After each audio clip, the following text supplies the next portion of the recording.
Hello guys, this is Modest Major here, bringing you some commentary over some Destiny footage. The footage in the background is kind of just to keep you occupied. I won't be talking about Destiny in any way, shape or form. Today I wanted to talk about some of the games that I played at Eurogamer. Now, obviously I did a pretty comprehensive breakdown of my thoughts and opinions regarding Halo MCC. I'll leave a link in the description to that video if you haven't seen it already, but essentially this is a Halo channel, so I wanted to make that quite a big focus.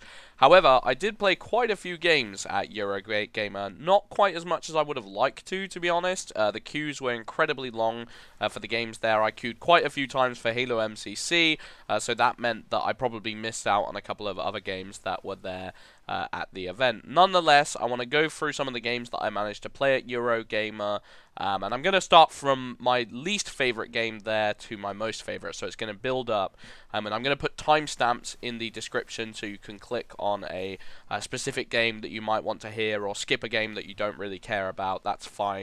Don't think that I'll take it personally, because there's probably some games that you won't have any interest in whatsoever. And starting off, we're going to start with one of these that may be the perfect example of that, and that is the Scream Ride video game, which is going to be coming out on Xbox One, I believe. It might be exclusive, I can't really remember.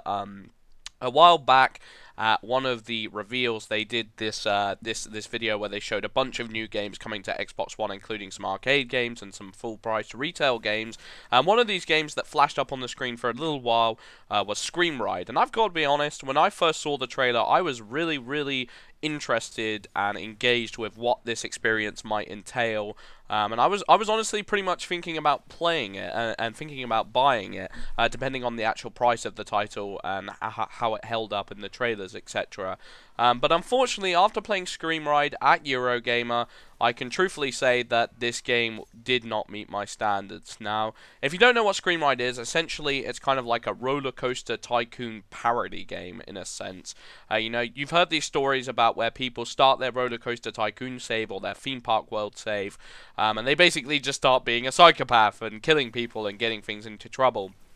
And it's more like a more action-based game where it's you kind of basically kill your people and like give them a horrible experience. That's why it's called Scream Ride. It's kind of like got this Monsters Inc. motif where the job of the game is to give the participants the biggest scares possible. So that seemed really interesting to me because when I used to play Roller Coaster Tycoon, when it came down to the actual building of the theme parks and the management of the theme parks, I'm not a particularly intelligent gamer when it comes down to it. Sometimes I just want to chill out, relax, and turn my brain off. And you know, when I used to play Roller Coaster Tycoon, that's exactly what I do. I just kind of go a little bit mental. And there was a game by the name of Zoo Tycoon where I used to like open up the cages and let the monkeys run wild, and it was absolutely hysterical. And I was kind of hoping for something like this with Scream Ride, whereas really what I got from the demo experience was kind of a set of mini games. For example, there was the Ride mini game, which basically involved you having a first-person's perspective of one of the members of the roller coaster, and if you pressed a button at a certain time, you could engage a boost, and you kind of had to get your timings perfect. Another game was this destruction game where you basically operated a big, like, I don't know what you'd call it, a catapult, I suppose, and you'd fling them into buildings. Not even roller coasters, into buildings. And essentially they kind of played out like Flash games, but with better graphics and a bigger budget, but not necessarily particularly interesting. I didn't spend any time with the actual building roller coasters section of the game because, like I said, I don't think I'd be very good at it, and it just wasn't something that particularly interested me. So overall, the demo was extremely disappointing, and it just didn't seem like it. Like, if this is a full retail game, it would make absolutely no sense because it was kind of mini games, and to be honest, I felt like I could put them down very quickly. You know, I like mini games. I remember I used to play the Pokemon Stadium minigames back on the N64 and the Mario Party minigames. I used to play them for hours and hours and hours, and if they were going for that sort of direction, that would have been interesting, I suppose, but they didn't really commit to that. They just had these kind of awkward mini-games that felt really tacked on to the actual experience. So we'll just have to wait and see till the actual game comes on, but I am definitely reserving my judgment and not particularly interested in it for the time being. The next game on the list is Battlefield Hardline. Now, I must say that the reason this wasn't lower than Scream Ride in terms of my enjoyment of the game is because, really, It was kind of exactly what I was expecting. You know, I never thought the Battlefield Hardline looked particularly too special. It didn't really look like an evolution of the franchise. You know, when I think of games like Battlefield Bad Company, the upcoming Star Wars Battlefront, there's a lot I'm excited for coming from DICE and coming from EA. But in terms of, you know, Battlefield Hardline, it kind of looked like this Payday ripoff to an extent. And when I did play it, there were some aspects that I actually did enjoy. For example, the car mechanics. There's a button you can press to kind of hang out of your window, and you can shotgun people as you drive, and that feels pretty satisfying. But what I will say is the entire game, I managed to go 5 and 4. It was 16 and 16.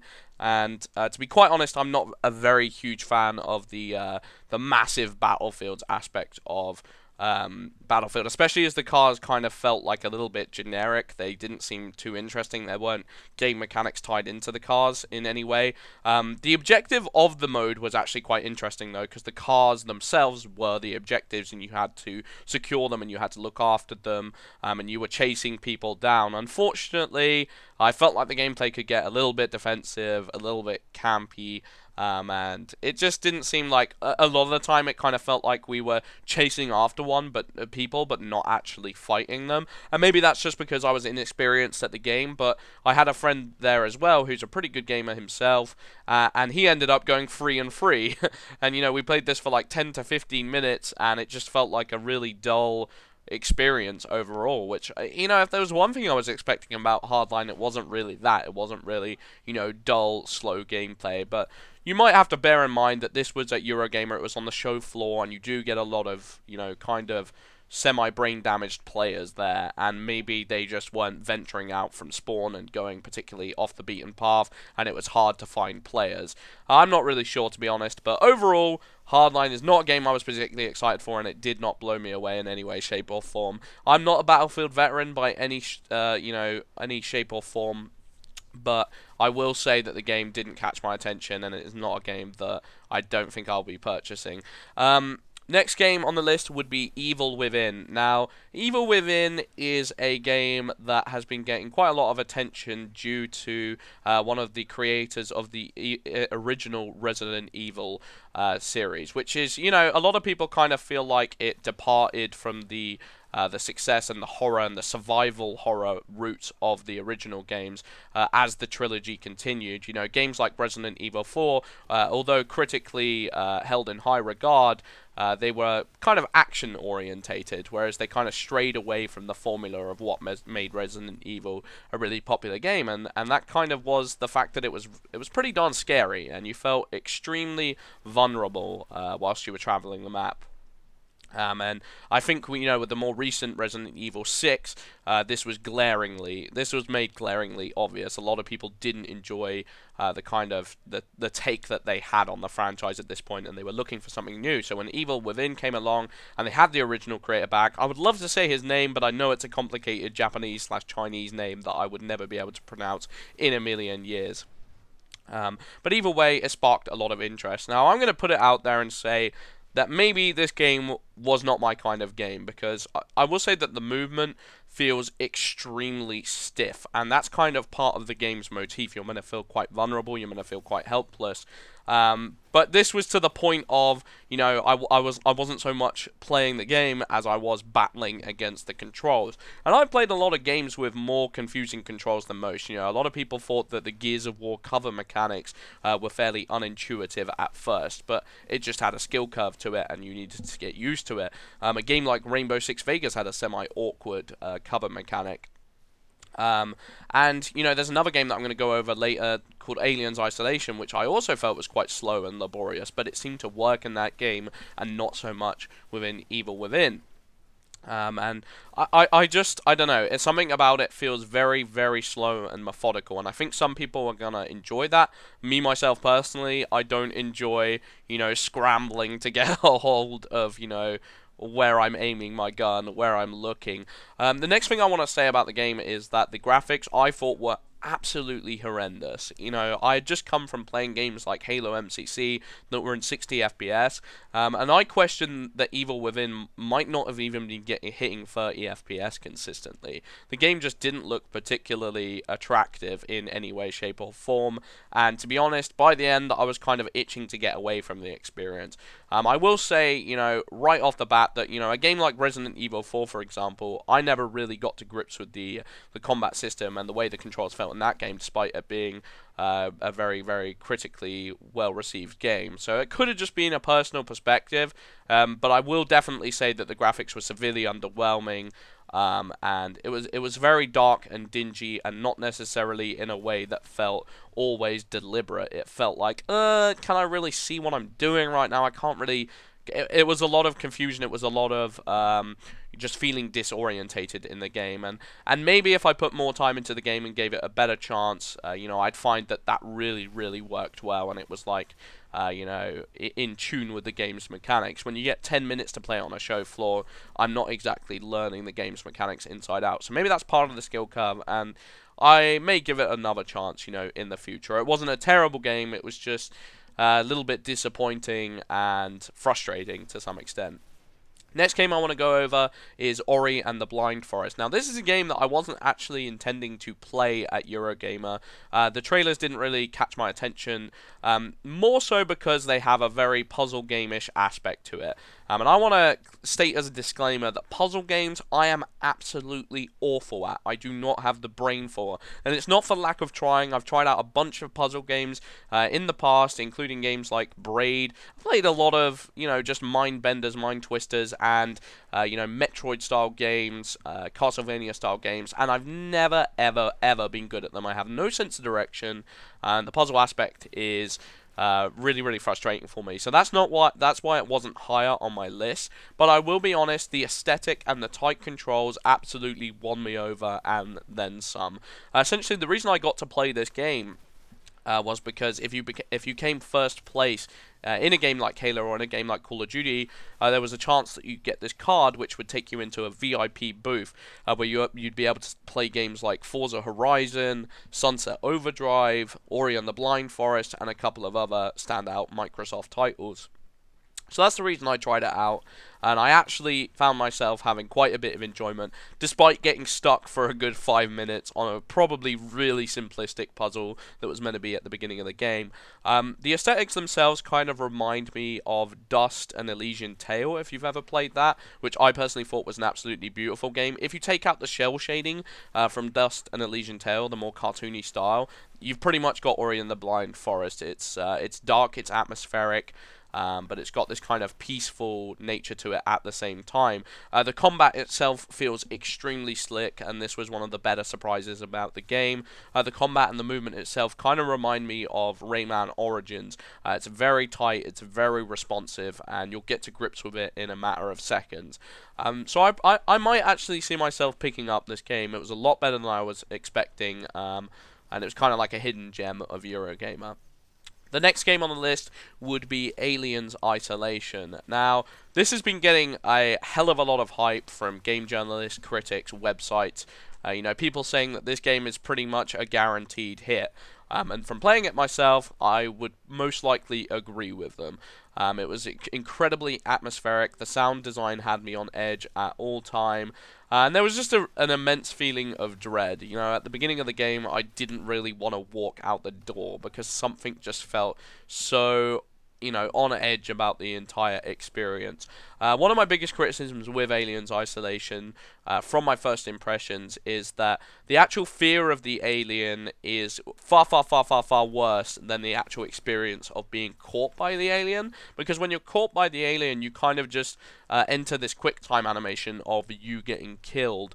And, you know, games still haven't managed to bridge the gap of, you know, making death feel really bad in a horror game. You know, I remember playing Outlast, and there was a bunch of gore in that. There was a bunch of you getting mutilated, and that was never the part of the game that scared me about Outlast. Usually it was walking down scary, dark, dingy corridors and not knowing what was going to come next. The fear of the unknown to an extent. And right now, you know, I just don't feel like they have the technology to be able to make the experience of an alien capturing you, you know, it just completely fizzles out at that point. Every time I got kidnapped, I was no longer scared. And as a result, as I was playing through the game, I was getting, you know, less and less of scared of the actual experience of getting found by the alien. I think as you go on, there's a lot of environmental KOs that the alien can get on you, which will like mix up the experience to some extent. But I'm interested to see where it goes. The actual demo we played was more of a challenge mode rather than a chunk of the story. So I'm not sure how the game mechanics will actually tie in with the story and how big a part the story will play in the game, whereas this was kind of like get from point A to point B and use the environment to your advantage, use stealth to your advantage. You could also pick up a flamethrower that wouldn't kill the enemy, but it would make him weaker. That was a definite motif of the game, is that you're not going to be able to kill the enemies, you're only going to be able to stun them or hold them back or run away from them. Running from an alien is probably one of the most scary experiences I've ever experienced in a game, because they just run so fast. The sound design on their footsteps is absolutely terrifying, and it feels like they'll come from nowhere. You also get a radar which can kind of track the status of where the alien is at any time, but it's not the most useful thing. When they're just outside of the radar, it kind of gives you an impression where they might be, but it won't tell you outright, so you're kind of using guesswork and your instincts, and if you trust them wrongly, if you make the wrong judgment call, you will just get absolutely wrecked for it. And that was definitely the most enjoyable aspect of the game, and I'm definitely going to be picking it up. I was much more impressed with Aliens Isolation than The Evil Within. Whether that will hold true when both games release, and it's kind of unknown to me right now, but I'm definitely excited for Aliens. Next on the game, last but not least, I mean second to last, but not second to least, I don't know what I'm talking about, is Call of Duty Advanced Warfare. Now, I only played this game once, and I've got to be honest, I found myself enjoying the title thoroughly. It was a lot more pleasant than I was expecting. My friend was kind of saying the same thing. He didn't even want to try it. I was kind of talking him into it, saying, you know, come on, we got to give it a try, we're here. You know, we've got to make the most of the experience. So we decided to queue up. It was a 2.5-hour long queue, you know, so by the end of it, I couldn't care, you know, I was thinking, I don't even care what this game is. I just want to get out of this queue and sit down and eat some food or something like that. Well, we decided to get in. And the booth was pretty great. You know, I talked about in my previous video how the booth for Halo was really uninspiring. There weren't that many setups, and you didn't get much game time at all. Whereas this, you got to try two game types. You got to try Uplink, and I think you got to try TDM. And I really enjoyed both of them to some extent. You know, I think this is a very early first impression, so obviously, you know, the problems with Call of Duty usually occur later down the line when you realize, oh, this gun is OP, this class is OP, this kill streak is underpowered, I can't use any of these weapons because they're totally useless. So I didn't get the hands-on time with the game to be able to categorically say this game is a disappointment or this game is a massive success. But what I will say is I was really impressed by the movement options. A lot of people were thinking to themselves, you know, this is just going to be like a Titanfall ripoff, but I think there's enough depth there to actually be able to differentiate this from Titanfall in quite a big way. Plus, one of the biggest things that people didn't like about Titanfall was that the free roaming was kind of held back by the fact that you had to do it with the Titans, and the Titans weren't that enjoyable to fight, and they got a bit boring to fight within them. Whereas this game, you have these movement mechanics, and they're a little bit more fleshed out, because you have the double jump. The double jump sound design is a lot better than Titanfall's, and I know that's kind of a minor point, but it feels, and it sounds, and the aesthetics of it are a lot more powerful and weighty, and it makes you feel a lot more like a super soldier, which is obviously the motif that they were going for with this game, which I really enjoyed. But then the actual strafe boost itself was what interested me the most. Basically, if you click in your left thumbstick twice, and within whatever direction you choose, you will actually strafe to the left or to the right, and you can do that on the ground or you can do that in the air. And as soon as I started to come to grips with this mechanic, I started realizing, oh wait, Call of Duty players don't actually know how to shoot, or they don't know how to react to more intense situations of someone pushing you aggressively. And with these dash boosts, I was able to pull off a lot of chaos. Uplink actually worked really well in Call of Duty as well, I must say. It is definitely a 100% rip-off of the game mode Ricochet that was later added into the Halo 4 game, but At the same time, I found it quite enjoyable. A lot of the people I spoke to didn't enjoy it as much. To be fair, I was just kill whoring and not so much playing the objective like a mofo. But at the same time, I pretty much enjoyed Call of Duty Advanced Warfare. The graphics themselves, they felt like Black Ops 2. A lot of people have been saying, we played this on a high-end PC, and it still looked incredibly average. And I don't think we're going to see that leap to next-gen with Call of Duty until Black Ops 3. So as a result, things might not feel too fresh. The maps I played on were really enjoyable. I actually enjoyed the aspect of the dynamic map interactions where there was like a tidal wave that would come in and you'd have to find cover, and it was quite daunting because you'd hear these giant alarms sounding, and you'd be kind of under pressure to get your act together. But yeah, overall, I was expecting nothing from Call of Duty Advanced Warfare, and I think our group as a whole were thinking the same thing. So it was just cool to actually come away from that and say, you know what, that wasn't a complete waste of time. It was nothing compared to Halo MCC, but it was still a worthwhile experience to some extent.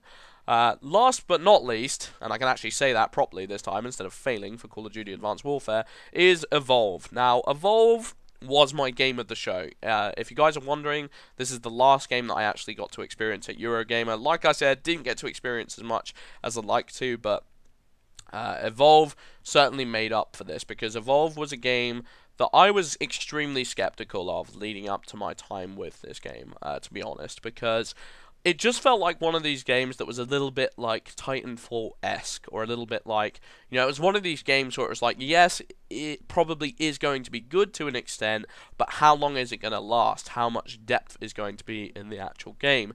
And on getting some time with the game and some hands-on, first impressions, I can honestly say that the game superseded my expectations and then some. One of the better things about the game is that the PR representatives there were actually extremely open and willing to talk about their game, at length. A lot of the other developers, well, they weren't really developers. You could tell they'd barely had any experience with the games whatsoever. For example, there was a girl at the Halo booth who was making comparisons between Tomb Raider and Halo and saying, yeah, it's a bit like Tomb Raider, isn't it? And she was one of the representatives, and I was like, that's a bit debatable, but there we go, moving forward.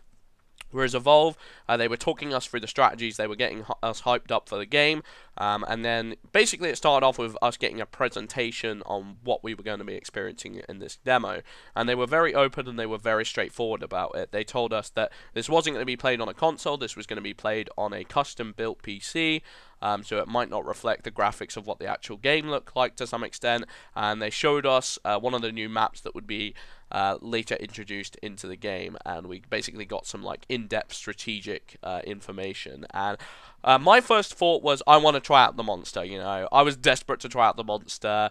My friends, they didn't really want to be the monster. They wanted to play as a team, because you got to use the microphones and you got to use call-outs, and you got to go pretty intense into the gameplay experience. Whereas I was like, nah, let me be the monster, and I chose the Goliath monster. You could choose one of two in the demo. I think there's going to be 3 in the final game, and you could choose basically this Goliath monster, which was more aggressive, on foot, could rack up a lot of damage, but it was probably, it could over-aggress to some extent, and it didn't have any range to be able to make up for that.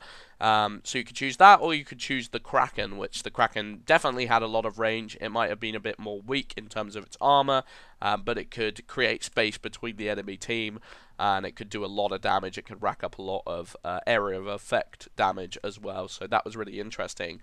But me being the aggressive, over-aggressive nutter that I am, I chose the Goliath, and the first game that we played on Evolve turned out to be the most tech demo-y, intense experience ever. They said, oh, this could last from 10 to 20 minutes. This ended up lasting 20 minutes, and it was really, really back and forth. I was playing with a bunch of friends, including the YouTuber Ubernick, and Ubernick is obviously, he ain't no joke at video games, so it was a very back and forth battle between their team and mine, and they had developers talking them through what they had to be doing, whilst I was sat there on my own thinking, oh my gosh, I don't know what to do at first. For the first 5 minutes, I was completely clueless, but I think they had the same problem. They had to you know, they had to adapt to these new roles, and the roles are very diverse and dissimilar.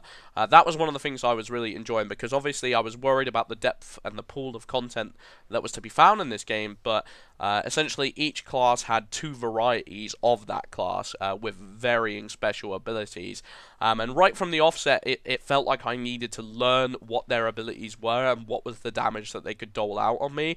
For example, you'd have a trapper that could shoot a harpoon into my back and it would slow me down. The trapper could also put up a massive force field around the entire battlefield, which would mean that I was trapped in and I was just getting absolutely mauled. On the flip side, this shield could be used to punish them and to pin them down, because the shield worked on their team, so you had to tell the trapper, "Oi, knock it off, we've got to get rid of the shield because we're all getting absolutely murdered." So that was a really unique aspect of using their skills against them, and if you had the knowledge of the game, you could just dole out huge amounts of damage. But at the beginning of the game, when you were a stage 1 evolution, you were essentially entirely vulnerable, and it was basically your operative to get away from the hunters. They were hunting you down at first. You know, you were just a trophy, you were just a prize at that point, and there wasn't that much you could do. So you had to look for the smaller monsters, you had to eat them, and you had to be quick about it. And when you hadn't played the game at first, when you didn't know where you were going, you didn't know what you were doing, I felt incredibly, you know, I felt vulnerable, and I felt stupid to some extent, because I was just wandering around like a moron, like a headless moron, and I ran into them as a level 1, and I almost died straight away, and I was like, no, this is not happening, like, this will be too embarrassing. And I kept coming back to them, you know, as I evolved into a level 2, when I first evolved into a level 3, and we were fighting in different areas of the map. The map felt huge, the map felt detailed, and there were a lot of different combat scenarios that you could get them into. For example, at one point, I was running down this dam where the river was flowing, and I was being chased by their sniper, and the trapper was trying to, you know, put up mines, was trying to screw me over, and I just had to escape. I was level 1 at that point, and I didn't know what I was doing. Alternatively, there was a time where we were fighting at the top of like a power plant, and I was just bowling through, wrecking them, throwing them off the side, and it was incredibly intense. They had like you know, the support person was putting overshields over the players that were more vulnerable, so it meant that they could push me harder because they had more health from the medic, and they had the overshields from the support, and I very quickly had to say, you know, who's causing me the most trouble right now? Who do I really need to get rid of? Because if you didn't think fast enough, and if you didn't make the right judgment call, you could find yourself in a very difficult situation.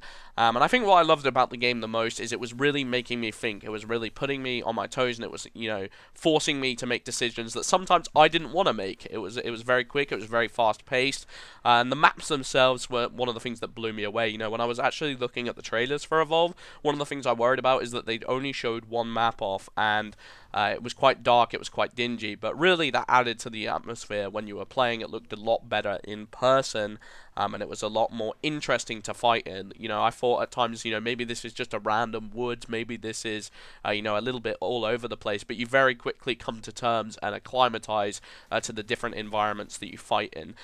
Funnily enough, you know, I had such an enjoyable experience. The developers and the PR guys were so interesting to talk to about the game that we decided to queue up a second time. And do you want to know what happened this time? We came in there, you know, we were thinking, okay, we've got a bit of hands-on time. Now, Major's going to be the trapper. He's going to join the human side. And we decided to go as a full team and try hard and see if we could just wreck the monster. And I'm not going to lie, you know, considering a lot of people on the show floor weren't particularly skilled or weren't particularly adept at video games, didn't have that much time, we were kind of bigging ourselves up. We were thinking, oh my god, you know, how hard is this person going to get wrecked? Like, bring out the meat and, like, you know, bring out the meat. I'm ready to destroy them. It turns out that the guy who randomly got picked up as the boss absolutely destroyed us, and I mean wiped the floor with us. It started as us hunters running around the forest thinking, okay, where is he? We just couldn't find him at all. The trapper can put down radars. I myself was the trapper in this time, and I was putting down radars, and it would cover the map, and I kept checking the map, and I just couldn't see him, and then finally, after like 10 minutes, someone got a spot on him. But it was at that point that the monster actually turned stage 3 evolution. So we're thinking, okay, we got to pin him down, we got to track him somewhere. So we managed to get him into this warehouse on the side, and then I hear, you know, I'm at the back of the group at this point, and I'm like, okay, Adam, you need to put down the shield, and I was like, okay, I got it. put down the shield, yeah? What happens? We get wrecked. We get 3 of our team go down in the space of about a minute. And at this point, I am freaking out because I'm probably the least experienced member as a human. And they're like, Adam, you need to just run. You need to run. You need to put down the shield. And I'm like so to the developer, how do I put down the shield? How do I put down the shield? And it's just like, hold LB. And I'm like, okay, I got it. And then I'm like running backwards. And I tried to like climb up a house. You get this like double jump jetpack type thing, and I'm trying to do it, and I get absolutely stuck on the silo. And as if it was some sort of horror movie, the Kraken. He was playing as the Kraken, which was even more renegade because we hadn't played him against him or as him yet. And he just grabs me and absolutely wrecks me and 1v1s. And what was quite funny is we were just so invested in the experience at that time that everyone started playing the blame game of, oh, you know, support, you could have done more work, why weren't you over-shielding the Trapper? And Trapper, why did you put down the shield then? That was like the worst time, it was too late, blah, blah, blah. And I was like, no, you told me to put down the overshield, you scumbag. And then we were just arguing, and it just made me realise, like, you know, that was us when we barely knew anything about the game. What are we going to be like when we do know the game inside out, when we are going full try hard, getting into the experience, and it's a lot more tactical, a lot more precise. And I was just definitely sold by it.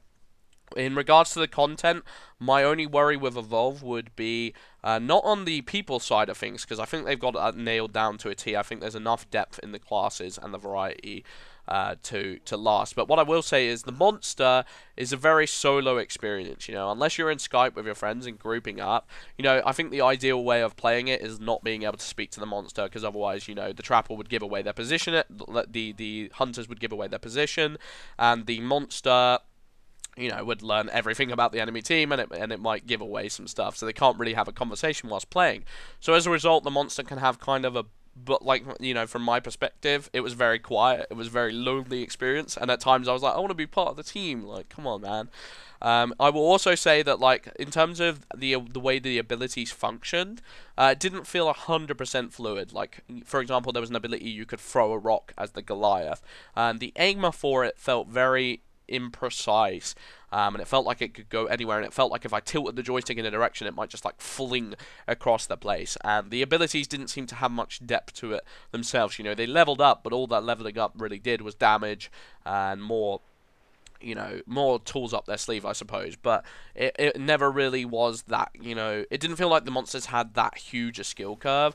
And also, you know, at the beginning, it was kind of just like you running away forever. You know, if you actually approached as a level 1 monster, it was kind of pointless. So as a result, the beginnings of the games can go a little bit slowly, and they can feel like a little bit of a waste of time, if you know what I mean. Sort of like if you go back to Call of Duty Zombies, World at War, like the first 10 minutes was you just shooting mindless zombies and getting prepared for what was actually going to happen later. So I feel like it's one of these games that when you play and you get into it, it's absolutely hype and insane and off the chains, whereas the beginning first 10 minutes of each game can feel a little bit slow and a little bit passive. But those are just my thoughts on the game. Evolve is definitely the game from Eurogamer, other than the Master Chief Collection, that I would highly recommend. I thoroughly enjoyed my time with it, and I am most certainly going to be picking it up. Don't let those criticisms worry you too much. The developers seem extremely passionate about the game, and I don't really have any doubts that they're going to be supporting the game and, you know, making sure it's as fun as possible. But anyway, I've been Modest Major. I hope you guys enjoyed my commentary. You might have noticed my voice got a bit weird at times. I've been really ill after Eurogamer. I got a convention cold, or whatever you want to call it, and it made me almost die to some extent. So I hope that wasn't too disgusting to hear, but I hope you guys enjoyed the commentary as well. I've been Modest Major. Thank you for watching. Peace.